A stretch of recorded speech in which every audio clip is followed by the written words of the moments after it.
Assalamualaikum warahmatullahi wabarakatuh. Bismillahirrahmanirrahim. Salatu wassalamu ala Rasulillah Muhammad ibn Abdullah wa ala alihi wa sahbihi wa mawalah.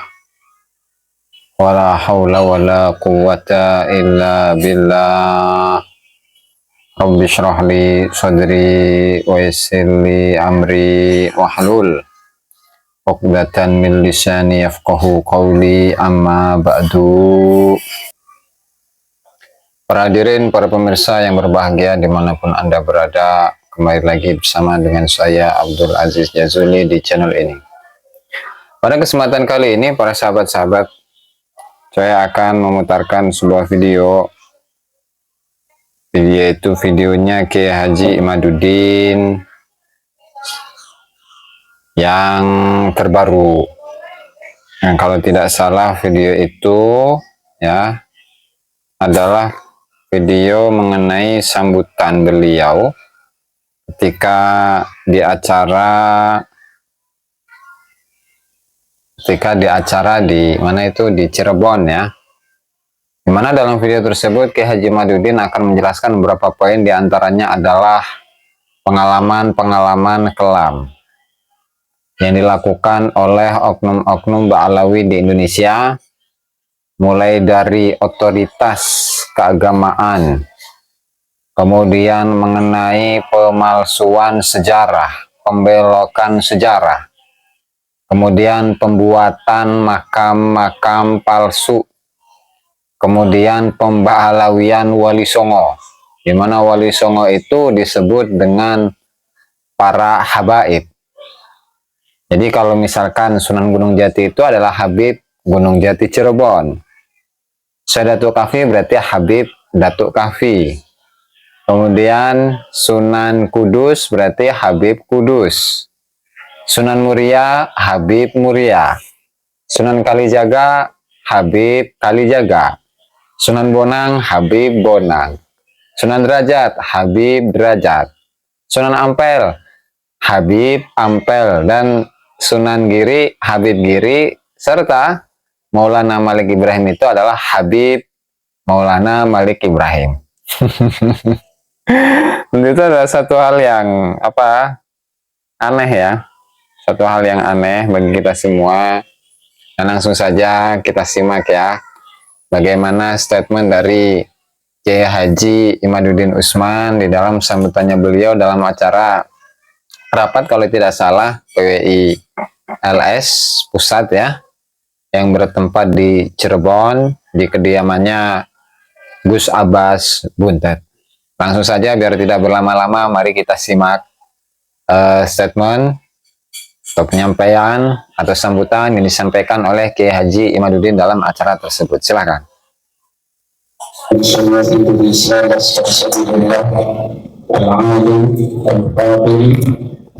Syarif Kiai Haji Muhammad bin Yasin, Nada'anallah bidul hayati, para kesepuhan PWI yang hadir, Bapak Bagus Menteri Berhadir Satya Terbayasa, Kiai Haji Abdul Razak Al-Mufti As-Suladani, Syarif Nafal Gus Alizin, semua kiai-kiai yang hadir pada hari ini, hari yang sangat berbahagia kita bisa hadir dalam rangka rapat rutin PWI yang pada hari ini dilaksanakan di Kota Kantor Cirebon.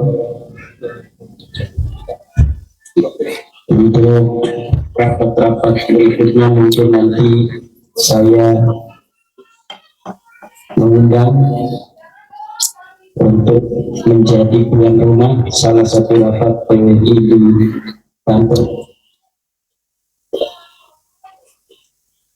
biar ada suasana lain. Jangan dikeropon mentang-mentang tua,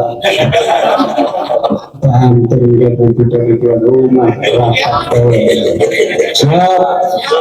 Nanti di Gresik di Wonogoro, nanti juga rapat di di Jambi sebagai ketua PWI Jawa Barat, di Tegal, Jogja, Soloraya, siap kita walaupun masyarakat juga bisa laksanakan di seluruh Indonesia.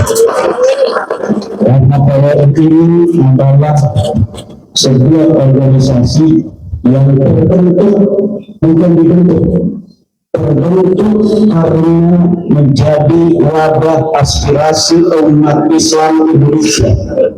Umat Islam Indonesia yang sedang merasakan sebuah perasaan yang mudah terjadi.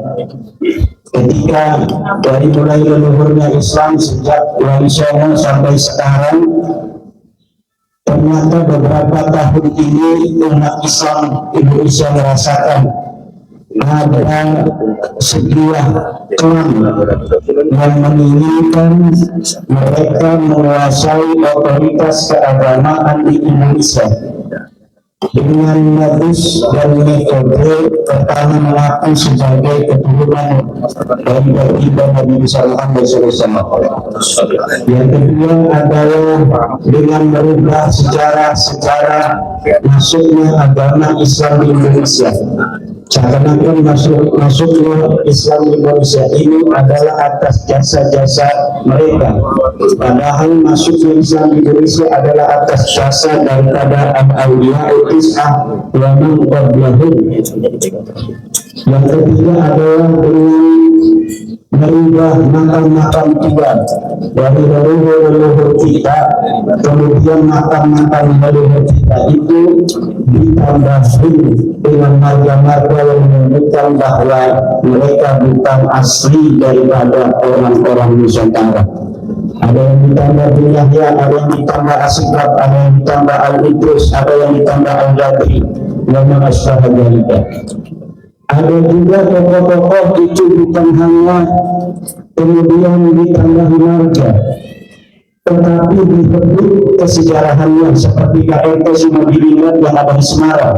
Dia orang Jawa asli, dia panglima perang Yogyakarta, dia wafat syahid karena perang dengan Inggris, dia dimakamkan di jajaran Jogja, tapi hari ini satu marganya belok kebelahnya. Katanya dia adalah orang Yaman yang kemudian menjadi menantu daripada Hamengkubuwono, kemudian dia menjadi panglima perang, kemudian meninggal dunia dalam keadaan syahid. Dan makamnya bukan di jajaran lagi, tapi makamnya ini berpindah di Semarang. Bagaimana orang yang dimakamkan di jalan Jogja 1812 kemudian bisa pergi sendiri ke Semarang? Kira-kira dia naik apa pergi ke Semarang, kemudian dia menurunkan dirinya sendiri di Semarang? Kemudian metode lainnya adalah dengan merubah sejarah organisasi besar kita, organisasi kesayangan kita, Nahdlatul Ulama, yang kita tahu sejarahnya adalah bagaimana Mbah Hashim Asy'ari memohon kepada Allah untuk bagaimana mempersatukan para kiai-kiai pesantren dalam satu wadah untuk perjuangan para santri, para ulama pesantren dan umat Islam seluruh Indonesia. Kemudian meminta restu kepada gurunya Mbah Khalil Bangkalan. Kemudian Mbah Khalil Bangkalan memohon kepada Allah, akhirnya bermimpi dan kemudian memberikan wasiat, memberikan amanah kepada Kiai Haji Raden As'ad Syamsul Arifin untuk membawa tongkat dan tasbih kepada Mbah Hashim Asy'ari sebagai tanda bahwa organisasi itu telah direstui oleh Allah melalui isyarah mimpi dari Mbah Khalil dan diperintahkan kepada Mbah Hashim Asy'ari untuk memberikan pertolongan. Tetapi hari ini sejarah itu berubah. Karena Mbah Hashim Asy'ari bukan hanya meminta restu kepada Mbah Khalil Bangkalan, tetapi sebelumnya meminta restu kepada Habib Hashim Pekalongan, jauh kepada Mbah Hashim dan Mbah Khalil Bangkalan. Ini perubahan-perubahan semacam ini mungkin terasa tiada berarti, tapi dampak psikologisnya terhadap umat Islam Nahdlatul Ulama ini akan begitu begitu besar di masa depan. Ini misalkan akan terlalu daripada dakwah ke depan dunia ini di dalam pendirian Nahdlatul Ulama. Ini ada upaya hegemoni dan dominasi kesejarahan untuk merebut otoritas keamanan, terutama di kalangan Nahdlatul Ulama. Itu pun metode lainnya juga kita bisa lihat dari adanya haul-haul tokoh-tokoh ini yang dinamakan diatasnamakan, diasosiasikan dengan nama-nama kota.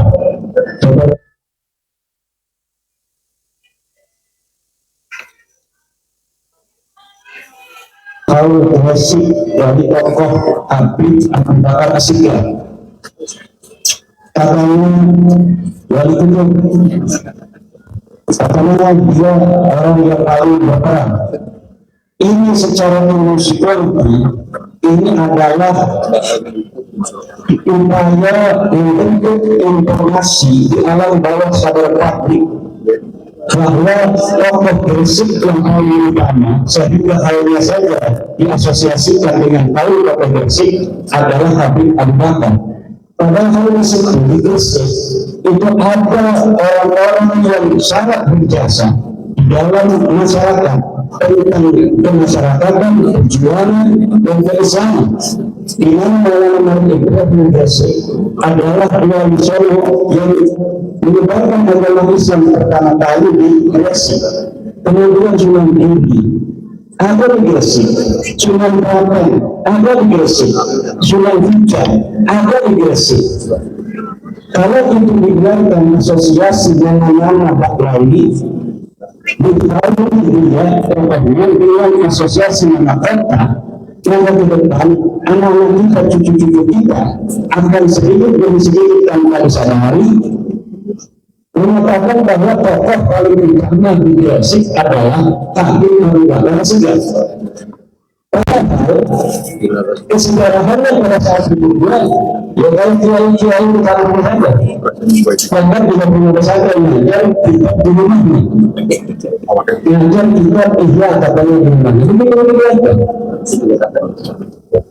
tetapi kalau Sunan dia bukan hanya sebagai seorang ulama, tapi juga dia sebagai seorang pengembara, seorang penguasa. Dia membangun daerah Gresik itu menjadi seperti itu sampai saat ini. Ini dimulai dari pembangunan kebudayaan peradaban Islam dari mulai Sunan Giri, mulai Ibrahim sampai ke Sunan Prapen. Sebagai ulama, sebagai ulama. Tentunya orang-orang besar yang dirinya mempunyai otoritas keagamaan, otoritas persuasif dan otoritas offensif seperti itu sebagai penguasa lebih tinggi derajat peran kesejarahannya daripada hanya kiai yang mengajar di rumah saja. Tetapi kenapa hal Gresik tidak diasosiasikan kepada Sunan Giri? Kenapa hal Gresik tidak diasosiasikan kepada Sunan Maulana Ibrahim, kepada Sunan Prapen, kepada Sunan Hijau? Ini ada sesuatu. Begitu pula di Solo. Bahkan di Solo itu yang Khalid begitu di Solo. Dia agamanya di Hadramaut. Tetapi kenapa halnya diasosiasikan dengan hal Solo? Seakan-akan tidak ada tokoh Solo yang lebih tinggi dari dia. Padahal di situ adalah Raja Mataram. Bahkan hidup seluruh Raja Mataram di Inggris itu adalah di Solo. Kemudian para wali-wali yang menyebarkan Islam di Solo, seakan-akan semuanya itu hilang ketika ada seorang biasa yang bahkan namanya lebih dari Solo, kemudian dikhawali atas nama Hal Solo. Begitu pula di Tegal, orang yang hidup sekitar 885, umurnya hanya 43 tahun, meninggal dunia dia maju, kemudian menghawali hal ini dengan Hal Tegal.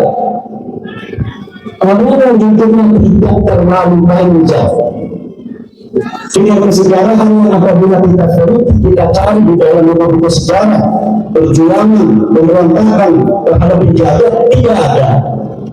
Bagaimana dia mengusung peradaban dan kebudayaan Islam di Tegal juga tidak ditemukan namanya. Tetapi hari ini kenapa awalnya itu diasosiasikan dengan haul kota Tegal? Apakah di Tegal itu tidak ada tokoh yang mempunyai peran kesejarahan yang penting pada masanya? Ini yang harus diperhatikan oleh kita semua sebagai bangsa Indonesia. Kita bukan hanya berhadapan dengan masa, tetapi kita rupanya juga sedang berhadapan dengan upaya perebutan otoritas keagamaan, persuasif, dan hegemoni serta dominasi suatu kelompok terhadap peran-peran kesejarahan di masa lalu untuk manfaat yang bisa dia dapatkan untuk dirinya di hari ini dan anak keturunannya di masa depan. Kalau hari ini saja para ulama-ulama kita, para guru-guru kita ketika mendengar, ketika mendapat informasi bahwa ada sebuah kajian yang menyatakan bahwa nasabnya ini terputus, nasabnya ini mogok, nasabnya ini tidak sahih, mereka bukan keturunan Nabi, mereka bukan keturunan Bani Hashim, SDM yang melenceng kemana-mana. Ini guru-guru kita tidak serta-merta ingin mengetahui dalilnya. Tetapi kemudian langsung jelas bahwa ini adalah saudara, ini adalah bertentangan dengan apa yang dipahami oleh guru-guru kita di masa lalu. Kemudian menyatakan orang-orang yang telah meneliti itu, kemudian menginformasikan kewajiban yang menginformasikan pada masyarakat itu adalah sebagai orang-orang yang ingin bikin kegaduhan, bikin huru-hara. Bagaimana orang mengetahui sesuatu, apalagi tentang hal yang sangat berhubungan dengan hak-hak Rasulullah untuk dirinya mendapatkan penjagaan dari umatnya tentang keturunan yang asli, dan jangan sampai ada orang-orang yang bukan keturunan itu dimasukkan sebagai keturunannya.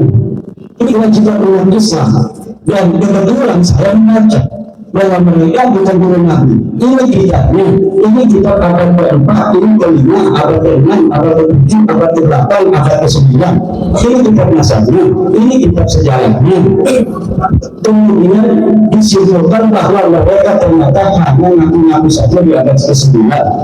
Tidak bisa, karena guru-guru kita katanya sudah mengakui, mengisbah bahwa mereka keturunan Nabi dari sudah penuh-penuh dalil.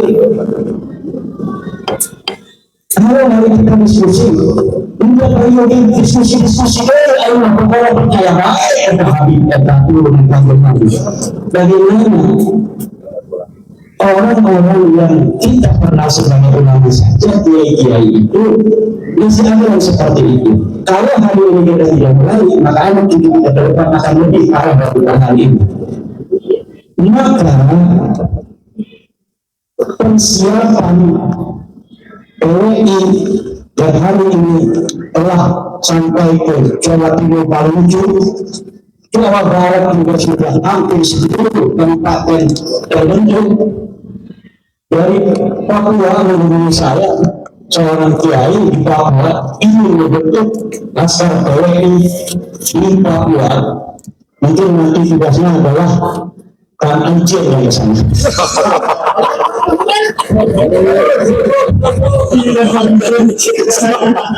Naik kapalnya takut kalau kapal kecil, kalau gedungnya. Jadi saya yang harus ke sana. Seluruh Indonesia ini kan mempunyai hampir di kapalnya. Seluruh PWI di Indonesia harus tunduk karena bangsa umat Islam ini menunggu kita. Mereka sudah lama merasakan kepahitan di dalam spiritualitas mereka. Kok ada orang yang ngaku-ngaku cucu Nabi tapi akhlaknya begitu? Akhlaknya itu tidak mencerminkan kasih sayang, akhlaknya tidak mencerminkan kelembutan, akhlaknya ingin mendominasi, akhlaknya ingin menipu.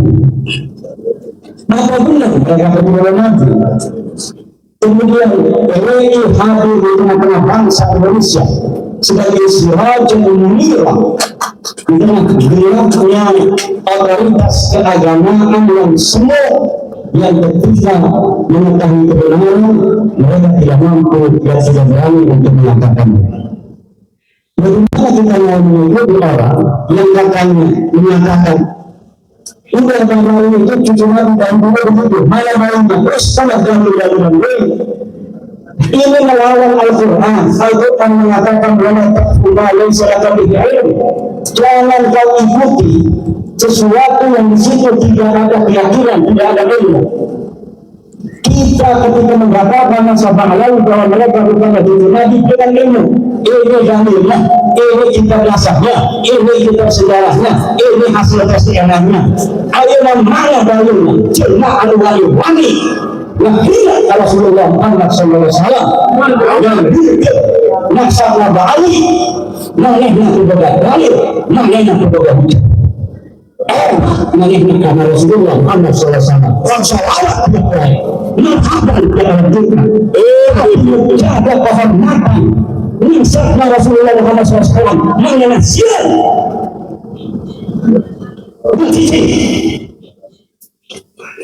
Itu belakangnya.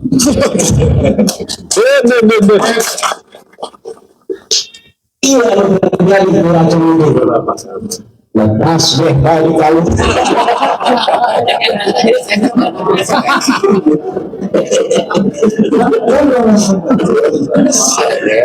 hidup Siliwangi, nah itu Siliwangi. Siliwangi eta mual mundur sampai Gambes, mual bedak ke angin.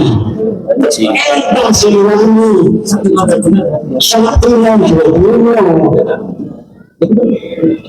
kita harus menjaga nilai-nilai para penghulu kita, para wali songo mengislamkan anak cucu Arab, mengislamkan anak cucu Siliwangi, mengislamkan bangsa Nusantara dan sampai Merauke udah masuk Islam.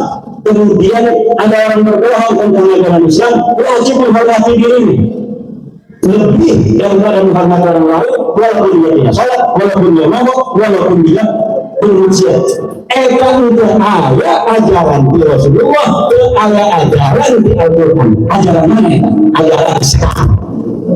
Ayat ajaran Rasulullah Muhammad SAW, ayat ajaran Al-Quran. An-Nabaw orang lain, walaupun dia tidak salat, walaupun dia mabuk, walaupun dia bermaksiat.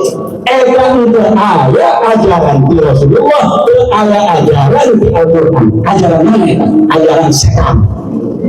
Ayat ajaran Rasulullah Muhammad SAW, ayat ajaran Al-Quran. An-Nabaw cuma wajib dihormatkan. Senajan manehna tukang zina, senajan manehna tukang mabuk. Ayat kehormatan cuma eta anu boga takwa. Inna akramakum indallah atqakum. Sesungguhnya orang yang paling mulia di antara kalian adalah orang yang paling bertakwa. Eta adalah Al-Quran. Mulai dari Allah, terus eta yang anu di sekolah. Bahwa cuma eta dihormatkan kehormatan, rakokanana takwana, lahir nasabnya, rakokanana yang eta takwana, lahir nasabnya. Eta anu nggak bisa terus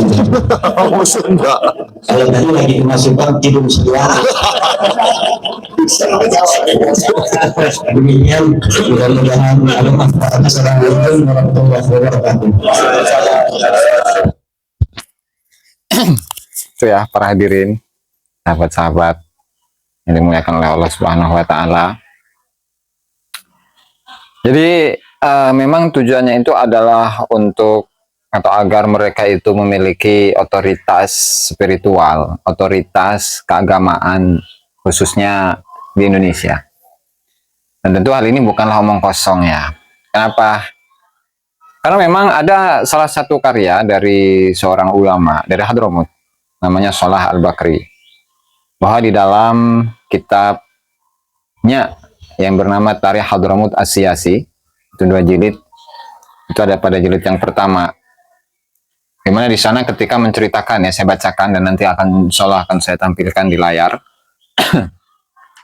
Khuruju al-Ba'alawi ila Hadramaut. Kemudian langsung watufiya Syekh Ahmad bin Isa Ba'alawi bil Husaisah.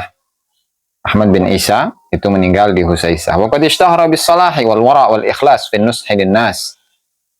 Beliau masyhur akan kesolehannya, akan kewaraannya dan keikhlasannya dalam memberikan nasihat kepada masyarakat, kepada manusia. Kemudian waqad ra'al alawiyuna min ba'dih. Kemudian para Ba'lawi itu memandang setelahnya, ya, setelah kewafatan dari Ahmad bin Isa ini, an yukawwinu lahu markazan, agar mereka itu membuat satu pusat, yang mana pusat ini yakunu asasuhu berdasarkan atas as-sultatar ruhiyah. Pusatnya itu berdasarkan atas otoritas kerohanian, otoritas keagamaan, otoritas spiritual. Makanya wajar dengan adanya kisah-kisah yang luar biasa ketika mereka itu menceritakan tentang leluhurnya. Itu semua memiliki tujuan agar otoritas keagamaan itu ada pada mereka. Dan seluruh masyarakat itu harus memuliakan mereka. Sehingga statement yang berikutnya, Salah Al-Bakri melanjutkan, walaqad badzala alu Ba'alawi kulla mustata, di mana keluarga Ba'alawi itu mengerahkan seluruh kemampuannya fi tautid markazihim ar-ruhi, untuk mengokohkan pusat kerohanian mereka. Artinya agar otoritas kerohanian itu ada di tangan mereka. Wa tadhaharu bis shalah, kemudian mereka berpura-pura menjadi orang yang soleh, wa taqwa, berpura-pura menjadi orang yang bertakwa.